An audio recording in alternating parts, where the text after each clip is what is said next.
Damos inicio a esta sesión de conferencias en Ferrol, la celebración dos 800 aniversarios do inicio das obras da Catedral.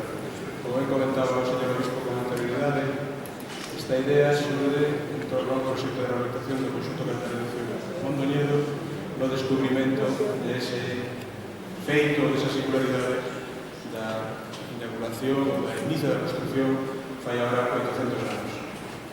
A Catedral de Mondoñedo ten ademais outra condición singular, que é a súa itinerancia, porque ten cando menos 3 sedes, pero tamén outra desas singularidades que ese templo catedralicio que se conhecemos está iniciado, construído e consagrado polo mismo bispo, procedimento non convencional.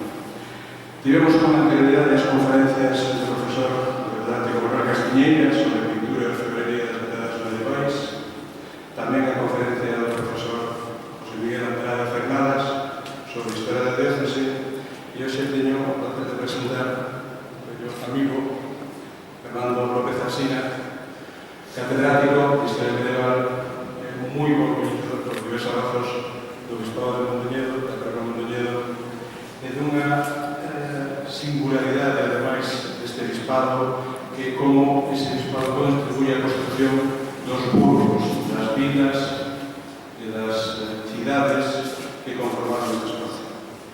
Fernando López Alsina, además, ten relación moi directa con este fenómeno por ter sido asesor ou colaborador de planes especiais, estudios urbanísticos, etc. Tamén moi bon coñecedor do Camiño de Santiago, sendo experto que participa nas comisións científicas do Camiño de Santiago.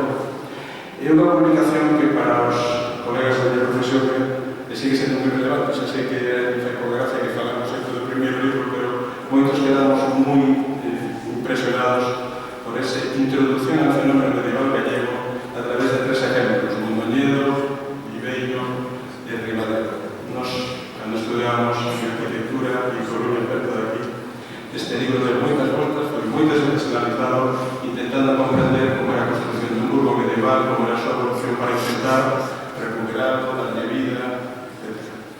É un placer presentar a Fernando, deixolles con él.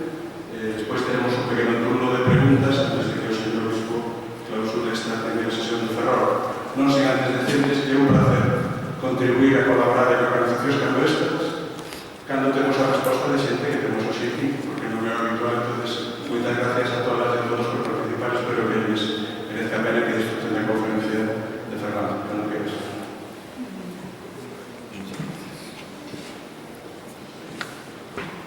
Muchas gracias al amigo. Las presentaciones de los amigos siempre son maravillosas y no lo agradecen mucho. Después la realidad ya es otra. Me siento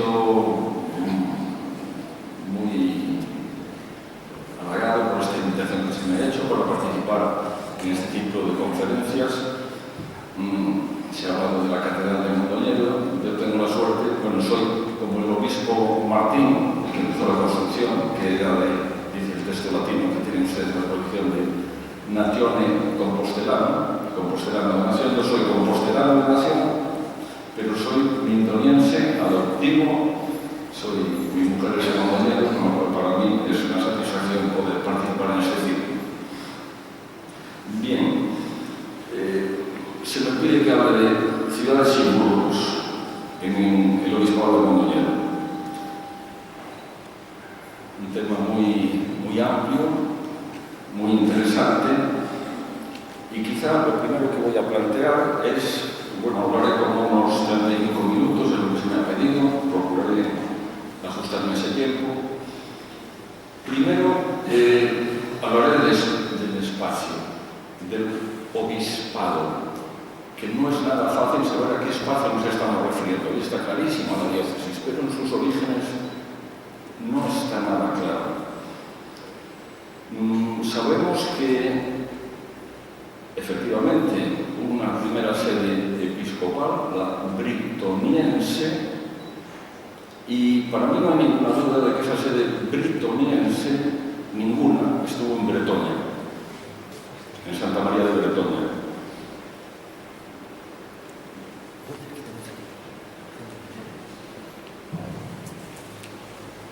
Después pasó a estar en vila llamada Mindunieto, donde había una iglesia dedicada a San Martín, y ahí estuvo, actual municipio de Foz, en La Mariña, ahí estuvo hasta 1112, 1113, que pasó a Vila Mayor, a la iglesia de Santa María de Vila Mayor, de Valdebrea o de Valdivia, con lo cual ya tenemos 3 sedes episcopales. Finalmente, la sede fue trasladada a Ribadeo. Como su instalación en la vila de Mindunieto, municipio de Foz, se hizo a finales del siglo IX, los lugares donde estuvo la sede episcopal también adquirieron el nombre de Mindunieto. Hoy, Mondoñedo, que está la catedral a la que está dedicada a este ciclo de conferencias, también se llama Mondoñedo. ¿Por qué la diócesis estaba instalada en la vila de Mindunieto, en Foz? Cuando al final del siglo XII se traslada una vez más a Ribadeo, Ribadeo se llama la Quívitas de Mondoñedo, porque está la sede mindoniense. Todavía en el siglo XV, cuando ya ha vuelto al actual Mondoñedo la sede, la sede es la mindoniense, pero la ciudad sigue siendo Villamayor de Valdebrea todavía, ¿no? Entonces, es insólito este trasiego, este traslado de las sedes episcopales. Parece que no encontraba su asiento. ¿Por qué digo que es indudable que la sede estuvo en Britonia? Porque los documentos del siglo XII de Remorrata, que muere en 1126, de su hijo Alfonso VII, el emperador, que muere en 1157, cuando a la nueva sede, el Villamador de Valdebrea, le confirman su estatuto, lo primero que dicen es que le confirman el coto de Vila Mayor, donde en ese momento está la sede episcopal, el coto de San Martín de Mondoñedo, donde acababa de estar y de donde venía en 1112, y el coto de Bretoña. Eso demuestra que hay una continuidad histórica entre esas 3 iglesias que tenían su coto, y por eso la confirmación empieza así. Pero en origen, Britonia era una sede con jurisdicción personal, no territorial, como ocurre entre los celtas irlandeses, entre los anglosajones evangelizados por monjes escotos. Por eso, y voy a remitirme a un documento muy famoso y muy complicado, que es el famoso Parroquial Suevo. Bueno, me parece que el ratón no me está funcionando. Bien, este Parroquial Suevo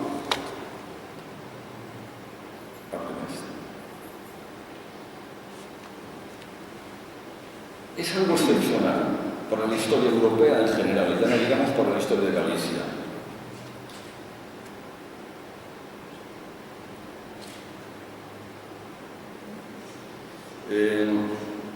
En síntesis, ¿qué es lo que nos presenta? Un concilio habido el año 569, entre el primer concilio de Braga, cuyas actas conocemos, 561, y el segundo concilio de Braga, de 572, de la época sueva, en el cual se nos habla de este concilio que ha tenido lugar en la ciudad de Lugo, y se le pide el rey, como hacían los reyes visigodos, una vez que se convierten al catolicismo y dejan el arrianismo, les plantea a los obispos los problemas y les dice que las sedes episcopales son demasiado pocas para la extensión del reino.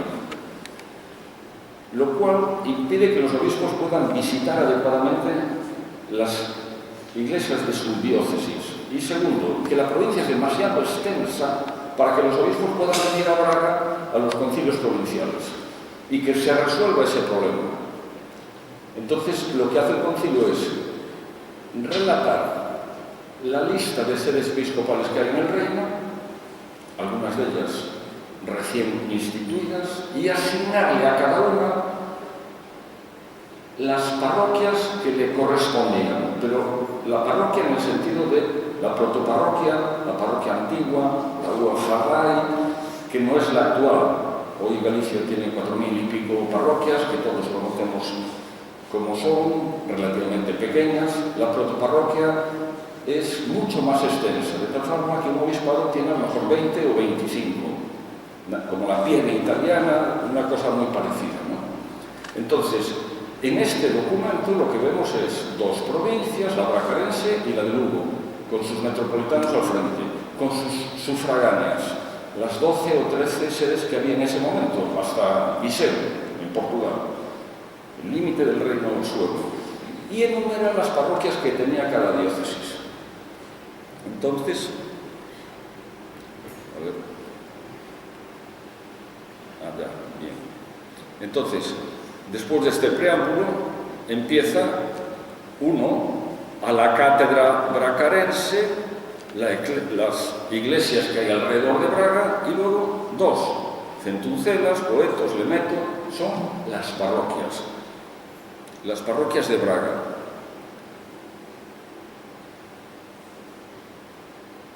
Hasta 30. Después de Braga, la metropolitana, la sede de Oporto, con sus parroquias. No es nada fácil identificar a qué corresponde cada uno de estos nombres, ¿no? En tercer lugar, Lamego, en Portugal, con 6 parroquias. En cuarto lugar, Coimbra, con 7 parroquias, Viseu, Dumio, con la familia Serrón, y Daña, la parte de la provincia bracarense. Y ahora viene la provincia de Lugo, con sus sufragáneas. Lugo, la ciudad, con su adyacencia, que tienen 11 condes, junto con Quiroga, Sevios, que hay que leerlos y cavarlos.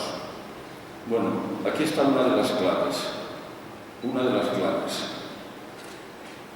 El parroquial suevo no lo conocemos en su versión original, esta geografía eclesiástica y territorial de Galicia, donde vamos a buscar la sede de Mondoñedo, a ver si nos aparece. Este documento fue puesto en circulación por el obispado de Lugo, por el obispo de Lugo, a finales del siglo XI, hacia 1070, con esta interpolación, porque lo que hemos visto es tenía que aparecer una lista de nombres, y en lugar de eso solo aparecen 4 para la diócesis de Lugo. Y han sustituido la lista por esta frase: la ciudad de Lugo con su adyacencia, que tienen 11 condes. No dice qué condes son ni qué condados.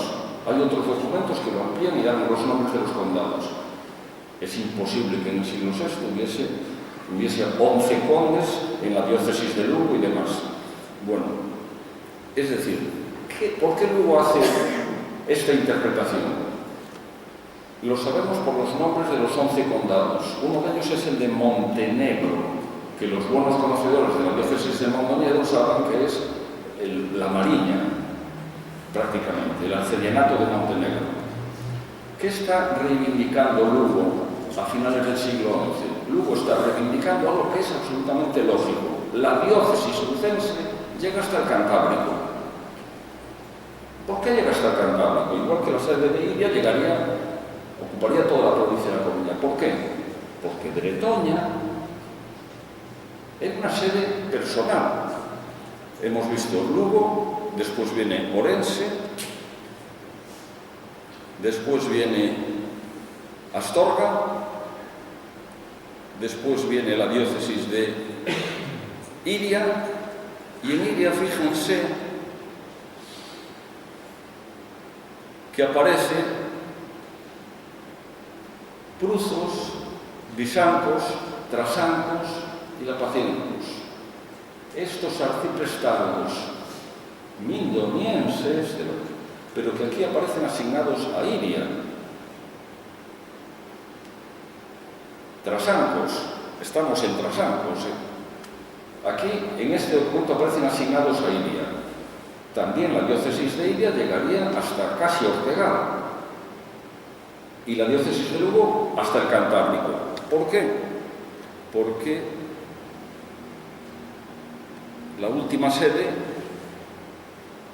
es la 13ª ad sedem Britonorum, a la sede de los britones, las iglesias que hay entre las comunidades de bretones, estén, donde quiera que haya un grupo de bretones instalados con su iglesia, jurisdicción personal del obispo, junto con el monasterio de Máximo y Asturias. Es un texto muy complicado, pero fíjense, si la sede de Bretoña, que es el origen de Mondoñedo, es personal y la jurisdicción es sobre un grupo de personas, esto sobra. Asturias sobra. Asturias es un territorio, no tiene sentido. También es otra de las interpolaciones de finales del siglo XI de Lugo. Lugo hace esto para reivindicar que en el siglo VI la diócesis llegaba al Cantábrico. Y si se va a restaurar a finales de 1071, Braga, 1069, Tui, Ourense y demás, a restaurar las diócesis después del concilio de Coyanza y demás, Lugo dice, a mí que me devuelvan lo mío, porque Britonia era territorial. Lo que quiere es que el norte de la provincia de Lugo vuelva a ser, y eso supondría la desaparición de la sede de Mondoñedo. ¿Cuál es el origen de esta sede? La britoniense ya la conocemos, un grupo de bretones. En algún momento de la historia llegó a tener probablemente jurisdicción territorial. ¿Cuándo se funda la otra Bretonia? No podemos hablar de ciudad. Quienes conozcan Bretonia hoy van allí, ven una iglesia antigua, una parroquia inmensa en su extensión, como pocas hay en Galicia, índice de la antigüedad, porque lo normal es que se vayan, a medida que va aumentando la población, que se vaya fragmentando. ¿Cuándo y por qué aparece una sede episcopal en San Martín de Mondoñedo, la otra cabecera de la diócesis? Bueno, si se dan cuenta, el obispo de San Martín de Mondoñedo se intitula obispo de mindoniense, a veces britoniense, como heredero de Britonia, pero también se utiliza el título de dumiense, dumio, y la sede metropolitana de Braga fueron desdotadas a finales del siglo IX, suprimidas. El título bracarense se pasó al obispado de Lugo hasta el XI y el título dumiense se le adjudicó a este obispo que vino a San Martín de Mondoñedo y se instaló allí en una iglesia dedicada a San Martín, como San Martín de Dumio. Ese es el origen de una sede, finales del siglo IX, Alfonso III, la presura portucalense de Bismarck Pérez, el momento de 968, es el momento de trasladar el título metropolitano de Braga a Lugo y el dumiense a la costa, a San Martín de Mondoñedo. Ahí está hasta 1112. Si ustedes van hoy a San Martín de Mondoñedo, no ven ninguna ciudad. No hay una ciudad. Es una iglesia, diríamos que rural. En el siglo IX lo era. Sin duda, igual que Bretonia hoy. Entonces no podemos hablar, y bueno, en la historia del cristianismo, en el Imperio Romano, las sedes episcopales se instalaban en las ciudades quílicas, las ciudades, arruinado el Imperio Romano, mantienen en la Galia del Norte el título de ciudad porque sigue residiendo allí el obispo, ¿no? La quílicas, la capital de provincia, las ciudades romanas, el obispo, la quílica. Aquí no podemos hablar de ciudades. Cuando hablamos de ciudades, hablamos, en la Edad Media, hablamos de, primero, un mínimo de población determinado. no puede haber 10 habitantes, 20 habitantes, lo que hay en una vila o en una aldea gallega de una parroquia cualquiera. Tiene que haber un mínimo de población, 200, 300 o 1000. Tiene que haber unas actividades económicas diferenciadas, artesanos y comerciantes, no pueden ser solo campesinos. Tiene que haber unos grupos sociales activos de burgueses. Tiene que haber una expresión política que hoy llamamos régimen municipal, una autonomía, unos magistrados, una asamblea, un consejo, 2 magistrados, normalmente los alcaldes, un juez, etc. Órganos unipersonales. Esto no lo hay ni en Bretoña ni en Mondoñedo, San Martín de Mondoñedo. ¿Qué ocurre en 1112, 1113? Que se traslada a Villamayor de Valdebrea. Y ahí sí que podemos hablar ya de una químitas, porque la reina Urraca, en el concilio de Palencia en 1113, instala al obispo en Villamayor de Valdebrea, al obispo Múnio, un clérigo compostelano, que es el fundador del monasterio de Sar, entre otras cosas y demás, cuando se retira de Mondoñedo, y a esa Villamayor de Valdebrea, donde está la sede mindoniense, porque ha venido del norte del municipio de Foz, le concede a Alfonso VII el fuero de León. Y León es la capital del reino, es el suelo urbano más antiguo del reino. 1017, Alfonso V. Por lo tanto, desde ese momento, ahora sí, empezamos a poder hablar de la ciudad de la Quintas de Mondoñedo.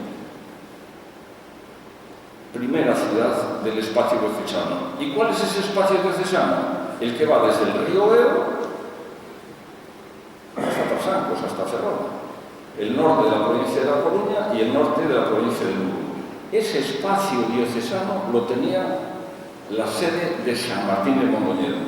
Sabemos que a finales del siglo XI, en el momento en que se redacta este documento, el obispo Gelmírez pleitea con el obispo Múnio de Mondoñedo por los famosos arciprestazgos de Pruzos, Trasancos, Lavacencos y Agos. Aquí están Pruzos, Trasancos, Lavacencos disputados en este documento. ¿Por qué? Porque en origen la sede había sido personal, había tenido un territorio.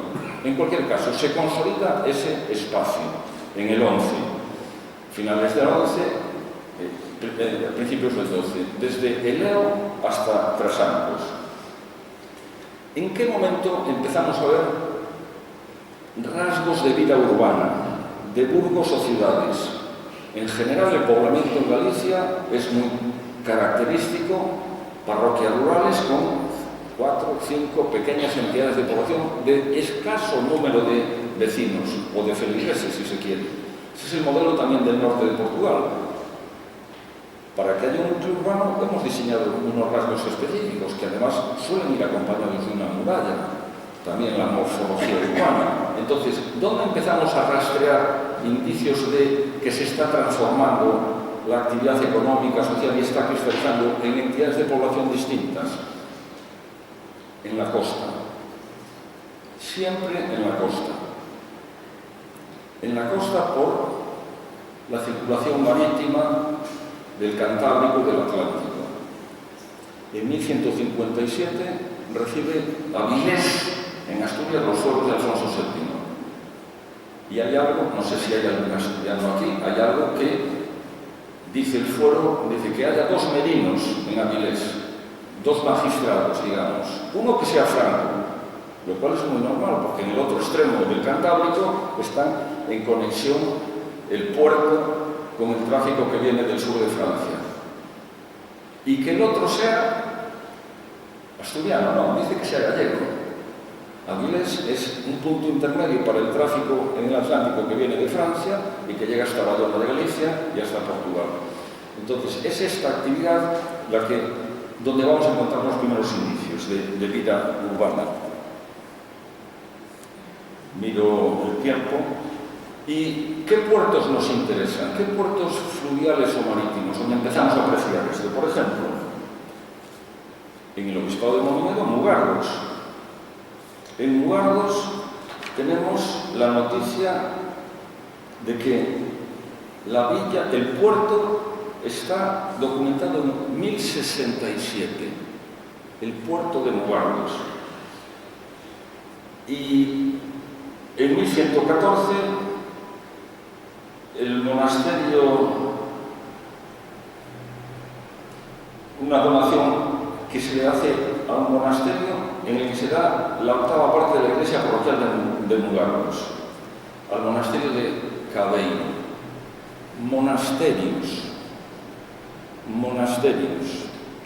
Cabeiro, sede catedralicia de San Martín de Mondoñedo, monasterio benedictino de Lourenzá, necesitan, además de iglesias parroquiales, diezmos, etc., presencia en los puertos para que a través de los diezmos y de las rentas puedan obtener el pescado necesario para la dieta de los clérigos y los monjes a lo largo del año y la cuaresma. Cabeiro en Mugardos. Lo mismo ocurre con otro ejemplo, ya en la Mariña Lucense, el puerto de Pumarubín, parroquia de San Miguel de Reinante, que está relacionado desde 1078 con otro monasterio, el de Lourenzá. La mitad de este puerto es de este monasterio. Y sabemos que el monasterio obtenía en 1255 8 docenas de merluzas de esta iglesia parroquial de San Miguel de Reinante, del puerto. El diezmo en pescado. Entonces son puertos pesqueros, pequeños puertos. Otro, por ejemplo, Nois.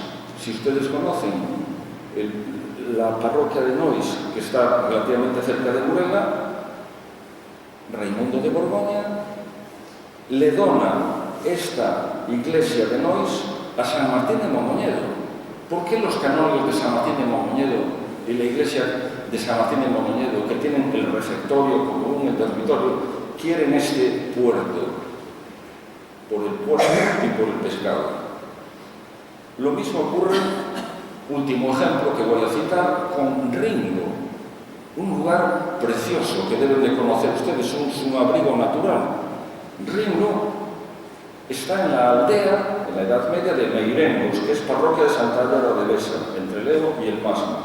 Bueno, pues este puerto de Ringo, en este puerto de Ringo están instalados los pescadores, la mitad del puerto es del concello de Ribadeo y la otra mitad es del monasterio de Lourenzá. Los señoríos que tienen los monasterios y las catedrales les interesa puertos fluviales, pero de repente estos puertos dan un salto cualitativo y se transforman en puertos de mercancías, de tráfico mercantil. Y ahí empezaríamos a hablar de algo distinto, los burgos. Aunque no encontremos en nuestra documentación medieval gallega la palabra burgo, no quiere decir que ya algunas entidades de población no hubiesen dado este salto. La palabra burgo es una palabra que nace en el norte de Francia, en el siglo X, que llega a la península, se documenta por primera vez en el suelo de Jaca, en la segunda mitad del siglo XI, y luego se va generalizando. Son pequeñas entidades de población donde hay una actividad económica que no es solo la agrícola o la ganadera o la pesquera. ¿Cuáles son estos burgos que nos interesa rastrear? Pues, por ejemplo, el burgo de Ribadeo, uno de los primeros burgos de la diócesis de Mondoñedo. El burgo de Ribadeo. ¿Cuándo aparece este burgo? Alfonso VII, que muere en 1157, le ha donado al monasterio de Meira una parte de los réditos del burgo de Ribadeo. Burgo que estaba situado en un lugar llamado hoy Vilabella, junto a una iglesia hoy desaparecida, que era Santiago de Vigo, donde está más o menos el cementerio del barrio. Antes de 1157, el burgo de Ribadeo. Burgo, ¿qué significa? ¿Por qué le dan a Meira estas rentas? Porque los monasterios, los preámbulos de los documentos reales dicen que los reyes deben de venerar a las personas religiosas y dotar adecuadamente las instituciones eclesiásticas, y por lo tanto le dan rentas. Ya no iglesias parroquiales, señoríos, sino rentas derivadas del comercio. En estos puertos donde hay carga y descarga, donde hay décimas mercantiles, etcétera, etcétera. el burgo de Ribadeo. Fernando II, el hijo de Alfonso VII, fundará al lado otro burgo, que es la Vila Nova frente a la Vila Bella, la ciudad finalmente del actual Ribadeo. Bien, el burgo de Ribadeo. Y ahí es donde se trasladará la sede episcopal a finales del 11